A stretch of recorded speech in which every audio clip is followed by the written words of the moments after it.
در همایشی که باشیده بر روز بین المللی اویلا در ناحیه فرخور در دهه ارچه دهاتی دهقان‌آباد دایر کرده شد. با پیشنهاد مقامات اجرایی حکومت دولتی ناحیه اویلاهای نمونوی از همه دهات‌های ناحیه اشتراک ورزیدند. این چاره‌بینی با نمایش دستاوردهای زنان و بانوان در سمت‌های گوناگون هنرمندی، بخش فرهنگ و ورزش شروع گردید. یکی از دستاوردهای ورزشگر دختران ناحیه این مشرف شدن به این جام‌های مسابقه‌های سطح جمهوری در سال 2023 صحیفه افتخاری ناحیه در این سال میباشد. در همین محیط ایدانه با یک چند نفر کودکان نوزاد شهادتنامه تولد تقدیم کرده شده از مادران دعوت به عمل آورده شد که کودکان را با مسئولیت بلند تربیت نمایند. همچنین با تمنیت‌های نیک به 4 جفت اویلاهای جوان شهادتنامه عقد نکاح سپاریدند. تا روز چهاربینی روز اویلا ما در تمام جماعت‌ها هفته اویلا رو جشن گرفتیم و در هر یک واخوری که در تالارهای جماعت‌ها برگزار نمودیم در آنجا به کودکان نوزاد شهادتنامه‌های تولد سپاریدیم.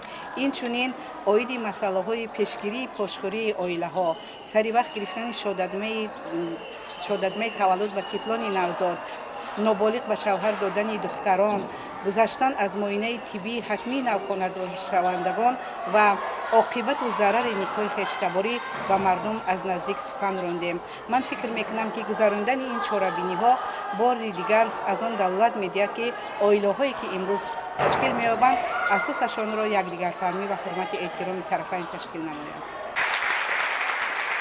قسمت دیگری چهاربینی ایدانه با اشتراک اویلاهای نمونوی در تالار مجلسگاه مؤسسه تحصیلات میانه عمومی رقم 8 با برنامه‌های جالب پرمضمون گذشت.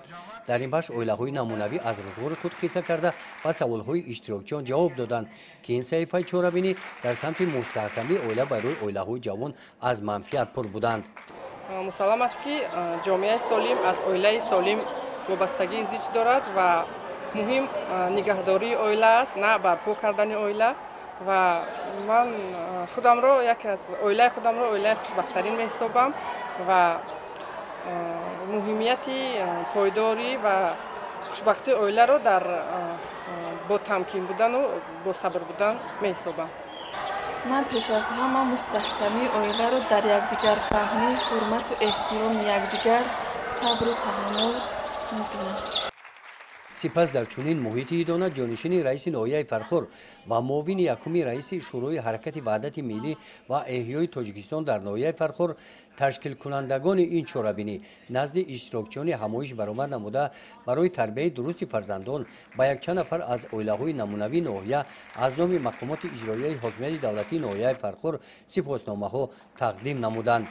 همچنین قید کردند که با شکرانه حیات تنج و آسایش‌ده کشور محبوبمان در تطبیق سیاست خردمندانه اساسگذار صلح و وحدت ملی پیشوای ملت پرزیدنت جمهوری تاجیکستان محترم امامعلی رحمان باز هم سهم بیشتری می‌گذاریم. همایش ایدانه بخشیده بر روز بین المللی اویلا با نمایش برنامه جالب کنسرتی جنبش گردید. گزارش خواجه نظریف خدای نظر ظهوروف از ناحیه فرخور برای برنامه اطلاعاتی نوید.